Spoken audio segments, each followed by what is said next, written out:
بسم اللہ الرحمن الرحیم۔ قرآن مجید میں اللہ تعالیٰ ارشاد فرماتا ہے اليوم نختم علی افواہہم وتکلمنا ایدیہم وتشہد ارجلہم بما کانوا یکسبون۔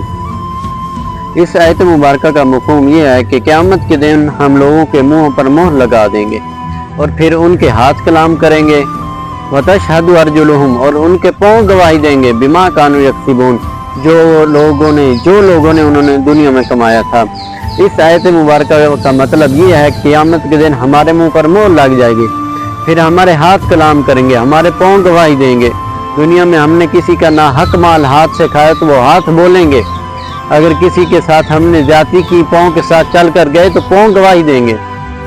تو اس آیت مبارکہ کے مطابق ہمیں اپنے ہاتھوں کو، اپنے پاؤں کو ناجائز استعمال ہونے سے بچانا چاہیے، تاکہ ہم اللہ تعالیٰ کے سامنے قیامت کے دن سرخرو ہو سکیں۔